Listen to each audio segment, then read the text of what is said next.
8ನೇ ತರಗತಿ ಗದ್ಯಪಾಠ 1 ಮಗ್ಗದ ಸಾಹೇಬ ಪಾಠದ ಪ್ರಶ್ನೋತ್ತರಗಳನ್ನು ಇಲ್ಲಿ ನೀಡಲಾಗಿದೆ. ಪ್ರಶ್ನೋತ್ತರಗಳು ಆಡಿಯೋ ಮತ್ತು ವಿಡಿಯೋ ರೂಪದಲ್ಲಿರುವುದರಿಂದ ವಿದ್ಯಾರ್ಥಿಗಳು ನೋಟ್ಸ್ ಬರೆಯಲು ಮತ್ತು ಪರೀಕ್ಷಾ ಸಮಯದಲ್ಲಿ ಆಡಿಯೋ ಕೇಳುವುದರ ಮೂಲಕ ರಿವಿಷನ್ ಮಾಡಬಹುದು. ಹೀಗೆ ಪುನರಾವರ್ತನೆ ಮಾಡಿ ತಾವು ಪರೀಕ್ಷೆಗಳಿಗೆ ಸಿದ್ಧರಾಗಬಹುದು. ಚಾನೆಲ್ ಸಬ್ಸ್ಕ್ರೈಬ್ ಮಾಡಿ, ವಿಡಿಯೋ ಲೈಕ್ ಮಾಡಿ ಮತ್ತು ಶೇರ್ ಮಾಡಿ. ರಹೀಮನು ಮಗ್ಗವನ್ನು ಮುಟ್ಟದೆ ಎಷ್ಟು ವರ್ಷಗಳಾಗಿತ್ತು? ಉತ್ತರ: ಅಬ್ದುಲ್ ರಹೀಮನು ಮಗ್ಗವನ್ನು ಮುಟ್ಟದೆ 20 ವರ್ಷಗಳಾಗಿತ್ತು. ಪ್ರಶ್ನೆ 2. ಹುಸೇನ್ ಸಾಹೇಬರ ಮನೆತನದವರಿಗೆ ದೇವಾಲಯದಲ್ಲಿರುವ ಹಕ್ಕು ಯಾವುದು?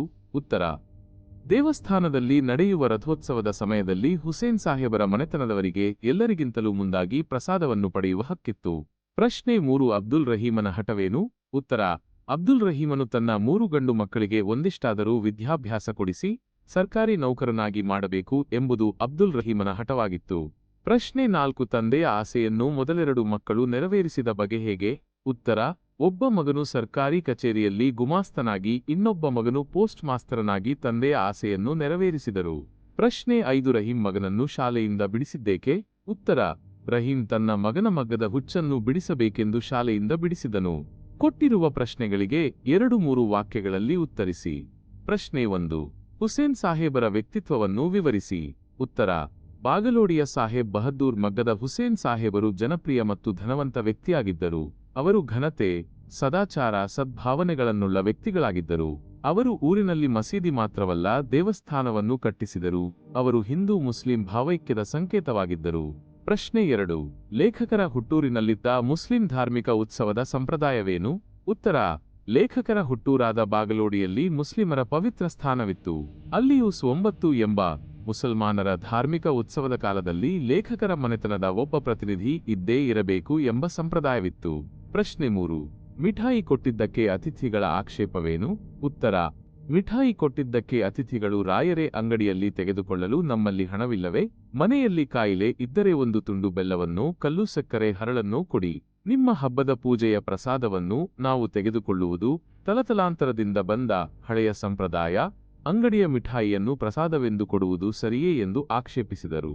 ಪ್ರಶ್ನೆ 4. ಕರೀಮನಿಗೆ ಶಾಲೆಯಲ್ಲಿ ಮಗ್ಗ ಕಲಿತುದರಿಂದ ಬಂದ ಪ್ರಯೋಜನವೇನು? ಉತ್ತರ: ಕರೀಮನು ಶಾಲೆಯಲ್ಲಿ ಮಗ್ಗ ಕಲಿತನು. ಮಗ್ಗದಲ್ಲಿ ಒಂದು ಪರಿವರ್ತನೆಯನ್ನು ತನ್ನದೇ ಬುದ್ಧಿವಂತಿಕೆ ಹಾಗೂ ಕೌಶಲದಿಂದ ಮಾಡಿದನು. ಅದನ್ನು ಮುಖ್ಯೋಪಾಧ್ಯಾಯರಾದ ಶಂಕರಪ್ಪನವರು ಪ್ರಶಂಸೆ ಮಾಡಿ ಮೇಲಾಧಿಕಾರಿಗಳಿಗೆ ವರದಿ ಮಾಡಿದ್ದರು. ಅದರ ಫಲಸ್ವರೂಪವಾಗಿ ಕರೀಮನಿಗೆ ಸರಕಾರದಿಂದ ಒಂದು ಬೆಳ್ಳಿಯ ಪದಕವೂ 100 ರೂಪಾಯಿಯ ಬಹುಮಾನವೂ ಬಂದಿತು. ಪ್ರಶ್ನೆ 5. ಶಾಲಾ ವಾರ್ಷಿಕೋತ್ಸವದಂದು ಕರೀಮ ಮಾಡಿದ ಕೆಲಸವೇನು? ಉತ್ತರ: ಶಾಲೆಯ ವಾರ್ಷಿಕೋತ್ಸವದ ಸಮಾರೋಪದಲ್ಲಿ ಹಳೆಯ ವಿದ್ಯಾರ್ಥಿಗಳ ಒಂದು ನಾಟಕವಿತ್ತು. ಅದರಲ್ಲಿ ಕರೀಮನು ಸ್ತ್ರೀ ಪಾತ್ರವನ್ನು ಮಾಡಿದ್ದನು. ಅದಕ್ಕೆಂದು ತಾಯಿಯಿಂದ ಗೌಪ್ಯವಾಗಿ ಹಳೆಯ ಕಾಲದ ಚಿನ್ನದ ಸರವನ್ನು ಅಲಂಕಾರಕ್ಕೆಂದು ಎರವಲು ತೆಗೆದುಕೊಂಡು ಬಂದಿದ್ದನು. ನಾಟಕ ಮುಗಿದ ನಂತರ ಮನೆಗೆ ಹೋಗದೆ ಎಲ್ಲೋ ಮಾಯವಾಗಿ ಹೋದನು. ಕೊಟ್ಟಿರುವ ಪ್ರಶ್ನೆಗಳಿಗೆ 4-5 ವಾಕ್ಯಗಳಲ್ಲಿ ಉತ್ತರಿಸಿ. ಪ್ರಶ್ನೆ 1. ನವೀನ ಶಿಕ್ಷಣದ ವೈಶಿಷ್ಟ್ಯಗಳೇನು? ಉತ್ತರ: ಮಹಾತ್ಮ ಗಾಂಧಿಯವರ ಪ್ರೇರಣೆಯಿಂದ ಕೆಲವು ಶಾಲೆಗಳಲ್ಲಿ ನವೀನ ಶಿಕ್ಷಣ ಆರಂಭವಾಯಿತು. ಈ ವ್ಯವಸ್ಥೆಯಲ್ಲಿ ವಿದ್ಯಾರ್ಥಿಗಳಿಗೆ ಹಲವು ತರಹದ ಔದ್ಯೋಗಿಕ ಶಿಕ್ಷಣವನ್ನು ಕೊಡಲಾಗುತ್ತಿತ್ತು ಹಾಗೂ ಅವರಲ್ಲಿ ಹಸ್ತ ಕೌಶಲವನ್ನು, ದೇಹಶ್ರಮದಲ್ಲಿ ಗೌರವ ಭಾವವನ್ನು ಉಂಟು ಮಾಡಲಾಗುತ್ತಿತ್ತು. ವಿದ್ಯಾರ್ಥಿಗಳಲ್ಲಿ ಕೆಲವರಿಗೆ ಬಡಗಿಯ ಕೆಲಸ, ಕೆಲವರಿಗೆ ಬೆತ್ತದ ಕುರ್ಚಿ ಕೆಲಸ ಇತ್ಯಾದಿ ಸಾಮಗ್ರಿಗಳನ್ನು ಮಾಡುವ ಕೆಲಸ, ಕೆಲವರಿಗೆ ಕೃಷಿ ಕೆಲಸ, ಕೆಲವರಿಗೆ ಮಗ್ಗದ ಕೆಲಸವನ್ನು ಕಲಿಸುತ್ತಿದ್ದರು. ಶಾಲೆಗಳಲ್ಲಿ ಔದ್ಯೋಗಿಕ ಶಿಕ್ಷಣ, ಮಕ್ಕಳ ಆಸಕ್ತಿಗೆ ಪೂರಕವಾದ ಶಿಕ್ಷಣ ನೀಡುವುದು, ಸ್ವಯಂ ಉದ್ಯೋಗಕ್ಕೆ ಪ್ರೇರಣೆ ನೀಡುವುದು ಇದರ ಮೂಲ ಉದ್ದೇಶವಾಗಿತ್ತು. ಪ್ರಶ್ನೆ 2. ಶಂಕರಪ್ಪ ಅವರು ರಹೀಮನ ಬಳಿಗೆ ಸಂಧಾನಕ್ಕಾಗಿ ಬಂದ ಪ್ರಸಂಗವನ್ನು ತಿಳಿಸಿ. ಉತ್ತರ: ಶಂಕರಪ್ಪ ಅವರು ಕರೀಮನ ತಂದೆಯ ಬಳಿಗೆ ಬಂದು ಕರೀಮನನ್ನು ಮನೆಗೆ ಸೇರಿಸುವಂತೆ 1 ಗಂಟೆ ಗೋಗರೆದರು. ಆದರೆ ಪ್ರಯತ್ನ ನಿಷ್ಫಲವಾಯಿತು. ಒಂದು ಪದವನ್ನು ಕೇಳುವ ತಾಳ್ಮೆ ಮುದುಕ ರಹೀಮನಿಗೆ ಇರಲಿಲ್ಲ.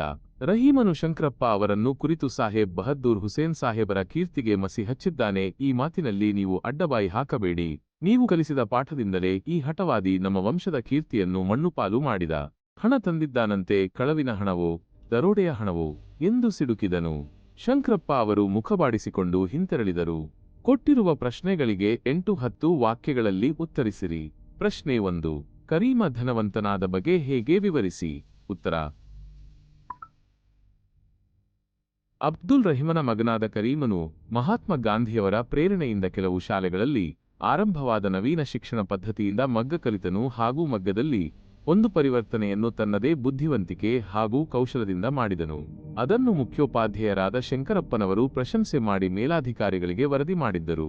ಅದರ ಫಲಸ್ವರೂಪವಾಗಿ ಕರೀಮನಿಗೆ ಸರಕಾರದಿಂದ 1 ಬೆಳ್ಳಿಯ ಪದಕವೂ 100 ರೂಪಾಯಿಯ ಬಹುಮಾನವೂ ಬಂದಿತು. ಆದರೆ ತಂದೆಯಾದ ರಹೀಮನು ತನ್ನ ಮಗನ ಮಗ್ಗದ ಹುಚ್ಚನ್ನು ಬಿಡಿಸಬೇಕೆಂದು ಶಾಲೆಯಿಂದ ಬಿಡಿಸಿದನು. ಇದರಿಂದ ಬೇಸರಗೊಂಡು ಮನೆ ಬಿಟ್ಟು ಹೋದ ಕರೀಮನು ಸಣ್ಣ ಪ್ರಾಯದಲ್ಲೇ ಮಗ್ಗದ ಸಹಕಾರಿ ಸಂಘವೊಂದನ್ನು ಸ್ಥಾಪಿಸಿ ಅದರ ಅಧ್ಯಕ್ಷನಾದನು. ಸಾಕಷ್ಟು ಯಶಸ್ವಿಯೂ ಧನವಂತನೂ ಆದನು. ಅದು ಅಲ್ಲದೆ ಮಗ್ಗದ ಯಂತ್ರದ ಪ್ರಯೋಗದಲ್ಲಿ ಹೊಸ ಸುಧಾರಣೆಗಳನ್ನು ಪರಿವರ್ತನೆಗಳನ್ನು ತಂದು ಹೆಸರು ಮಾಡಿದನು.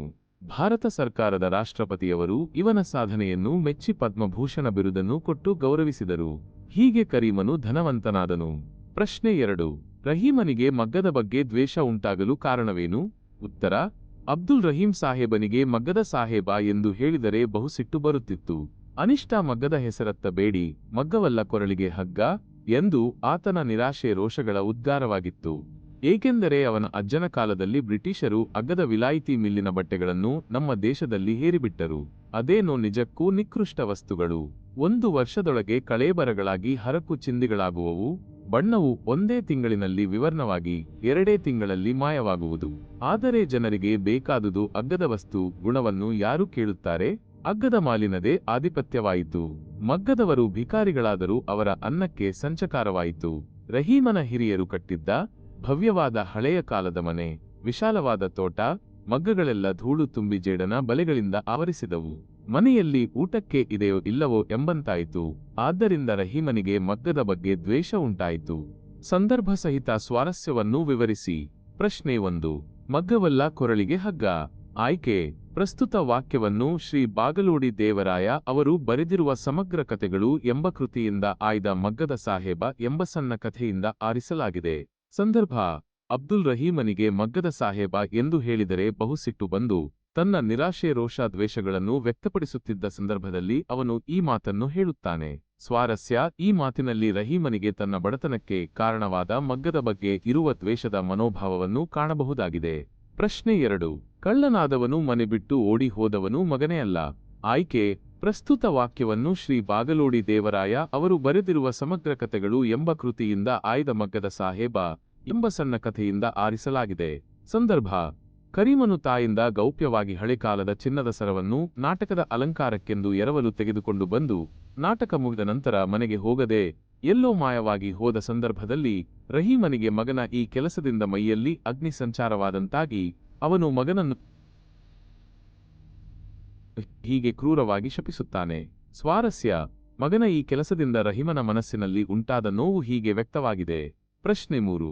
ನಿಮ್ಮ ಹಳೆಯ ಶಿಷ್ಯನಿಗೆ ಇದೊಂದು ಉಪಕಾರ ಮಾಡಿ. ಆಯ್ಕೆ: ಪ್ರಸ್ತುತ ವಾಕ್ಯವನ್ನು ಶ್ರೀ ಬಾಗಲೋಡಿ ದೇವರಾಯ ಅವರು ಬರೆದಿರುವ ಸಮಗ್ರ ಕಥೆಗಳು ಎಂಬ ಕೃತಿಯಿಂದ ಆಯ್ದ ಮಗ್ಗದ ಸಾಹೇಬ ಎಂಬ ಸಣ್ಣ ಕಥೆಯಿಂದ ಆರಿಸಲಾಗಿದೆ. ಸಂದರ್ಭ: ಕರೀಮನು ಕೆಲವು ವರ್ಷಗಳ ನಂತರ ಬೆಳೆದು ಯುವಕನಾಗಿ ಮನೆಗೆ ಹಿಂದಿರುಗಿ ಬಂದಾಗ ಅವನ ತಂದೆ ಅವನನ್ನು ಮನೆಗೆ ಸೇರಿಸದೇ ಇದ್ದ ಸಂದರ್ಭದಲ್ಲಿ ನಿವೃತ್ತ ಮುಖ್ಯೋಪಾಧ್ಯಾಯರಾದ ಶಂಕರಪ್ಪ ಅವರ ಮನೆಗೆ ಹೋಗಿ ತಂದೆಯವರಿಗೆ ಸಮಾಧಾನ ಹೇಳಿ ಎಂದು ಅವನು ಹೀಗೆ ಕೇಳಿಕೊಳ್ಳುತ್ತಾನೆ. ಸ್ವಾರಸ್ಯ: ಕರೀಮನಿಗೆ ತನ್ನ ತಂದೆ ತಾಯಿಯ ಬಗ್ಗೆ ಇದ್ದ ಕಳಕಳಿಯು ಈ ಮಾತಿನಲ್ಲಿ ವ್ಯಕ್ತವಾಗಿದೆ. ಪ್ರಶ್ನೆ 4. ದೇವರು ದೊಡ್ಡವನು, ದೇವರು ದಯಾಳು.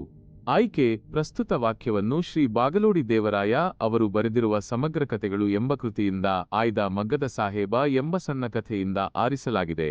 ಸಂದರ್ಭ: ಕರೀಮನಿಗೆ ಭಾರತದ ರಾಷ್ಟ್ರಪತಿಯವರು ಪದ್ಮಭೂಷಣ ಬಿರುದನ್ನು ಕೊಡುತ್ತಿರುವ ಭಾವಚಿತ್ರವು ಪ್ರಕಟವಾಗಿದ್ದ ವಾರ್ತಾಪತ್ರಿಕೆಯನ್ನು ನಿವೃತ್ತ ಮುಖ್ಯೋಪಾಧ್ಯಾಯರಾದ ಶಂಕರಪ್ಪನವರು ರಹೀಮನಿಗೆ ತೋರಿಸಿ ಅದರ ಬಗ್ಗೆ ವಿವರಿಸಿದ ಸಂದರ್ಭದಲ್ಲಿ ರಹೀಮನು ಈ ಮಾತನ್ನು ಹೇಳುತ್ತಾನೆ.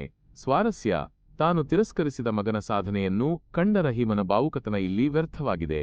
ಬಿಟ್ಟ ಸ್ಥಳಗಳನ್ನು ಸೂಕ್ತ ಉತ್ತರಗಳಿಂದ ತುಂಬಿರಿ. 1. ಅಬ್ದುಲ್ ರಹೀಮನಿಗೆ ಮಗ್ಗದ ಸಾಹೇಬ ಎಂದು ಹೇಳಿದರೆ ಬಹು ಸಿಟ್ಟು ಬರುತ್ತಿತ್ತು. 2.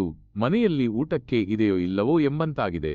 3. ಹುಡುಗನ ಉತ್ಸಾಹ ಆಕಾಶಕ್ಕೇರಿತು. 4. ಶಂಕರಪ್ಪ ಅವರು ಮುಖ ಬಾಡಿಸಿಕೊಂಡು ಹಿಂತೆರಳಿದರು. 5. ನನಗೆ 2 ಮಕ್ಕಳು, ಕಳ್ಳರ ಪರಿಚಯ ನನಗಿಲ್ಲ.